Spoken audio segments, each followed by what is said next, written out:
Yes, all students, a very good afternoon and I wholeheartedly welcome you all for Enlightened Educators and ಮತ್ತೆ ತಿರ್ಗಾ ಮಗದೊಂದು important update regarding fifth sem result. So actually Amit Katal brother ನಿನ್ನೆ ಹಾಕಿದಂಥ status ಬಂದು evaluation is ongoing ಅಂತ. But ನಾನೇನು ಬೆಳಗ್ಗೆ video ಮಾಡಿದ್ನಲ್ಲ ಆ ಒಂದು ಫೋಟೋನ ತೆಗೆದು ಹಾಕಿ ಸ್ಟೇಟಸನ್ನು ಮತ್ತೆ ಇದನ್ನು ಹಾಕಿದ್ದಾರೆ. ಸೊ ಇದರಲ್ಲಿ ಏನು ಹೇಳ್ತಿದೆ ಅಂದರೆ, as many students have been reaching out to me regarding fifth sem result. I would like to share the following update. The evaluation process have been completed. Complete ಆಗಿದೆ ಅಂತ ಎವ್ಯಾಲ್ಯೂಯೇಷನ್ ಪ್ರೋಸೆಸ್ಸು. ಸೊ ಇವಾಗ ಹೇಳ್ತಿರೋದು actually ನಾನು ಬೆಳಗ್ಗೆ check ಮಾಡಿದಾಗ ಅದೊಂದು ಅಪ್ಡೇಟನ್ನು ಹಾಕಿದ್ರು ಸ್ಟಿಲ್ ಆನ್ ಗೋಯಿಂಗ್ ಅಂತ. ಬಟ್ ಅದನ್ನು ತೆಗೆದು ಹಾಕಿ ಇದನ್ನು ಹಾಕಿದ್ದಾರೆ. So that means your evaluation process completed and the result may be release today. ಅವ್ರೇನಾದರೂ ಬೇಗ ಅಪ್ಡೇಟ್ ಮಾಡಿದ್ರೆ ಪೋರ್ಟಲ್ಗೆ ನಿಮ್ಮ ರಿಸಲ್ಟ್ಸ್ ಇವತ್ತು ಸಾಯಂಕಾಲ ಇಲ್ಲ ರಾತ್ರಿಯೊಳಗೆ ಖಂಡಿತ ಬರುತ್ತೆ ವಿತೌಟ್ ಫೇಲ್. ಇಲ್ಲ ಆರ್ ಲೇಟೆಸ್ಟ್ ಬೈ ಟ್ಯೂಸ್ಡೇ. ಯಾಕೆಂದರೆ ಮಂಡೇ ನಿಮಗೆ ಗೊತ್ತಿರೋ ಹಾಗೆ republic day and Sunday is a holiday. So ಏನಾದ್ರೂ ಅವರು ಇನ್ನು ಡಿಲೇ ಮಾಡೋದು ಬೇಡ ಅಂತ ಇವತ್ತೇ ಒಂಚೂರು ಹಾರ್ಡ್ ವರ್ಕ್ ಮಾಡಿದ್ರೆ ಇವತ್ತು ರಾತ್ರಿಯಲ್ಲಿ ಸಿಗುತ್ತೆ. ಇಲ್ಲ ಬೇಡ ಬಿಡಿ ಟ್ಯೂಸ್ಡೇ ಕೊಡೋಣ ಅಂದರೆ ಇವತ್ತೆಲ್ಲ ವೆಬ್ಬಿಗೆ ಅಪ್ಲೋಡ್ ಮಾಡ್ತಾರೆ. ಇನ್ನು ಮಿಕ್ಕಿದ್ದೆಲ್ಲ ಟ್ಯೂಸ್ಡೇಗೆ ಅಪ್ಲೋಡ್ ಮಾಡಿ ಟ್ಯೂಸ್ಡೇ ಬೆಳಗ್ಗೆ ಎಲ್ಲ ಮಧ್ಯಾಹ್ನದೊಳಗಂತೂ ಬರುತ್ತೆ. ವಿತಿನ್ ಈವ್ನಿಂಗ್ ಖಂಡಿತ ನಿಮಗೆ ಟ್ಯೂಸ್ಡೇ ಬೆಳಗ್ಗೆ 9:30 10 ಅಥವಾ 1 o'clock ಆ ಥರ ಒಂದು ಬರೋಂಥ ಚಾನ್ಸಸ್ ಆಯಿತಾ. ಸೊ ಇದಿಷ್ಟು ಇವತ್ತಿನ ಅಪ್ಡೇಟ್ ಆಗಿತ್ತು. So students are requested to remain patient and rely on the official announcement. Best wishes to all students for the results. So ದಯವಿಟ್ಟು ಎಲ್ಲರೂ all the best for results. ನಾನು ಬೆಳಗ್ಗೆನೂ ಕೂಡ ಹೇಳಿದ್ದೆ ಆ್ಯಂಡ್ ಇವಾಗಲೂ ಕೂಡ ಹೇಳ್ತಿದ್ದೀನಿ. ಸೊ ಏನಪ್ಪ ಅಂತ ಹೇಳಿದ್ರೆ ದಯವಿಟ್ಟು ಅರ್ಥ ಮಾಡ್ಕೊಳ್ಳಿ. ಒಂದೇ ನಾನು ಹೇಳಕ್ಕೆ ಬಯಸೋದು, ಏನೇ ಆದ್ರೂ take it as a positive and take it sportive. ಯಾಕಂದರೆ ಈಗ ತಪ್ಪಾಗಿರೋದು ನಿಮ್ಮ ಕಡೆಯಿಂದನೇ ಅಲ್ವಾ.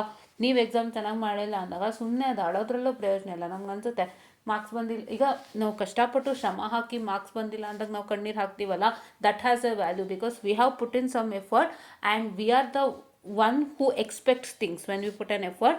And if that is not satisfied, ನಾವು ಖಂಡಿತ ಅದು ನಾವು ಅಳೋದ್ರಲ್ಲಿ ಅಥವಾ ನಾವು ದುಃಖ ಪಡೋದ್ರಲ್ಲಿ ಅರ್ಥ ಇದೆ. ಬಟ್ ನೀವು ಚೆನ್ನಾಗಿ ಮಾಡಿದೆ ಮಾರ್ಕ್ಸೇ ಬಂದಿಲ್ಲ ಆಮೇಲೆ ನೀವು ಅಳೋದ್ರಲ್ಲಿ ಅರ್ಥ ಇಲ್ಲ. So it is that you to start working from the beginning to get good result. ಎಲ್ಲ ಆದಮೇಲೆ ನೀವು ಅಳೋದ್ರಲ್ಲಿ ತಪ್ಪಿಲ್ಲ. ನಾನು ಬೆಳಗ್ಗೆ ನಿಮ್ಗೆ ಆಲ್ರೆಡಿ ಹೇಳಿದೆ, ಏನೇ ಹೆಚ್ಚು ಕಮ್ಮಿ ಆದರೂ ಪೇರೆಂಟ್ಸ್ ಹತ್ರ ಮಾತಾಡೋಷ್ಟು ನಿಮ್ಮ ಹತ್ರ ಧೈರ್ಯ ಇರಬೇಕು. ಪೇರೆಂಟ್ಸ್ ಹತ್ರ ಮುಚ್ಚಿಡೋ ಅಂಥ ಟೈಮಲ್ಲ ಇದು. ಪ್ರಾಬ್ಲಮು ಫೇಲ್ಯೂರ್ ಆದಾಗ ನೀವು ಏನೇ ಆದರೂ ಪೇರೆಂಟ್ಸ್ ಹತ್ರ ಮುಚ್ಚಿಟ್ರೆ ನಿಮ್ಮನ್ನು ನೀವು ತಪ್ಪಿತಸ್ಥ ಅಂತ ಪ್ರೂವ್ ಆಗುತ್ತೆ ಪೇರೆಂಟ್ಸ್ ಮುಂದೆನೇ.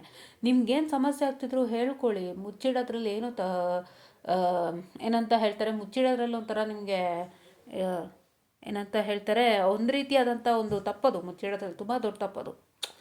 ಈಗ ನಿಮ್ಗೆ ಆಪರ್ಚುನಿಟಿ ಸಿಕ್ಕಿದೆ, ಒಂದು ಮಾತು ಹೇಳಿ ಹಿಂಗೆ ಆಗ್ತಿದೆ, ನಂಗೆ ಸ್ವಲ್ಪ ಕಷ್ಟ ಆಯಿತು, ಈ ರೀತಿ ಆಯಿತು ಅಂತ ಅವ್ರಿಗೂ ಅರ್ಥ ಆಗುತ್ತೆ. ನೀವು ಪೇರೆಂಟ್ಸ್ ಹತ್ರನೇ ಓಪನ್ ಅಪ್ ಆಗದೆ ಪ್ರತಿಯೊಂದು ನೋವನ್ನು ನೀವು ನುಂಗ್ಕೊಂಡ್ರೆ ಏನು ಚೆನ್ನಾಗಿರುತ್ತೆ. ಒಬ್ಬ ಪೇರೆಂಟ್ ಏನಕ್ಕೆ ಇಂಜಿನಿಯರಿಂಗಿಗೆ ಸೇರಿಸೋದು. ಇವತ್ತು ನೀವು ಲೆಕ್ಕ ಹಾಕಿ ಇಂಜಿನಿಯರ್ಸ್ ಎಷ್ಟು ಚೆನ್ನಾಗಿ ಹೋಗಿದ್ದಾರೆ ಅಂದರೆ, ಒಂದು ಕಾಲದಲ್ಲಿ ಇಂಜಿನಿಯರ್ ಓದೋರೇ ಕಡಿಮೆ ಇದ್ದರು. ಎಲ್ಲ BSc ಹೋಗೋರು, BA ಹೋಗೋರು, BCom ಹೋಗೋರು. ಈಗ ಮತ್ತದೇ ಟ್ರೆಂಡ್ ಸ್ಟಾರ್ಟ್ ಆಗ್ತಿದೆ, BSc BA BCom ಅದಲ್ಲ ಪ್ರಶ್ನೆ. ಬಟ್ ಈಗ ಇಂಜಿನಿಯರ್ಸ್ನ ಕೌಂಟ್ ಮಾಡಿದ್ರೆ ತುಂಬ ಜನ ಇದ್ದಾರೆ. ಯಾಕೆ ಇಂಜಿನಿಯರಿಂಗ್ ಸೇರಿಸ್ತಾ ಇದ್ದಾರೆ?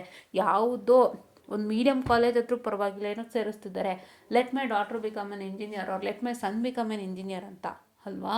ಅವ್ರು ಸೇರಿಸ್ತಾ ಇದ್ದಾರೆ ಅಷ್ಟೆಲ್ಲ ಕಷ್ಟಪಟ್ಟು. ನಿಮಗೆ ಅಮೌಂಟ್ ದಾರೆ ಇದ್ದವ್ರು ಕಷ್ಟ ಇದ್ರೂ ಸಹಿತ ಇವತ್ತಿನ ಫೀ ರೇಟಿಗೆ ಅವರೆಲ್ಲ ಅಡ್ಜಸ್ಟ್ ಮಾಡಿಕೊಂಡು ಕೆಲವರು ಪಾಪ ಡೊನೇಷನ್ ಕೊಟ್ಕೊಂಡು ಎಲ್ಲ ಮಾಡ್ತಿದ್ದಾರೆ. ಸೊ ಅಷ್ಟೆಲ್ಲ ಮಾಡಬೇಕಾದ್ರೆ ನೀವು ನೋವನ್ನ ನುಂಗ್ಕೊಳ್ಳೋದ್ರಲ್ಲಿ ಏನೂ ಪ್ರಯೋಜನ ಇಲ್ಲ. Should be always open up. ನೀವು ಓಪನ್ ಅಪ್ ಆದಾಗಲೇ ಪರಿಹಾರ ಸಿಗೋಕ್ಕೆ ಸಾಧ್ಯ. ಕರೆಕ್ಟ್ ಅಲ್ವಾ. ಏನೇ ವಿಷಯ ಆದರೂ ಓಪನ್ ಅಪ್ ಆಗಬೇಕು, ಅವ್ರಿಗೆಲ್ಲ ಅರ್ಥ ಆಗುತ್ತೆ. ಅವ್ರು ಒಂದಿಷ್ಟು ಮೂವರು ಕೂತು take a good decision and move forward ಆಯಿತಾ. ಹಾಗಂತ ನಂಗೆ ಮಾರ್ಕ್ಸ್ ಕಮ್ಮಿ ಬಂದು ನಮ್ಮ ಮನೆಯವ್ರ ಹತ್ರ ಬೇಯಿಸ್ಕೊಳ್ಳೋದು ಒಂದು ರೀತಿಯ ಏನಂತ ಹೇಳ್ತಾರೆ ಇದು ಬಯಸ್ಕೊಳ್ಳೋ ಅಂಥದ್ದು, ಮತ್ತು ನಿಮ್ಮನ್ನು ನೀವೇ ದೂಷಿತ ಪಟ್ಟ ತೊಗೊಳ್ಳೋದು ಬೇಡ. ನಿಮಗೆ ಕಷ್ಟ ಇದ್ರೆ ಹೇಳ್ಕೊಳ್ಳಿ, ಖಂಡಿತ ಪರಿಹಾರ ಸಿಗುತ್ತೆ. ಆ್ಯಂಡ್ ಯಾರೂ ನೊಂದ್ಕೋಬೇಡಿ, ಬೇಜಾರು ಮಾಡ್ಕೋಬೇಡಿ. ಅರ್ಥ ಆಗುತ್ತೆ ಎಷ್ಟೋ ಸಲ VTನವ್ರು ಮಾಡೋ ತಪ್ಪು. ನೀವು ಹಾಕೋ ಶ್ರಮಕ್ಕೆ ಕರೆಕ್ಟ್ ಪ್ರತಿಫಲ ಸಿಕ್ಕಲ್ಲ.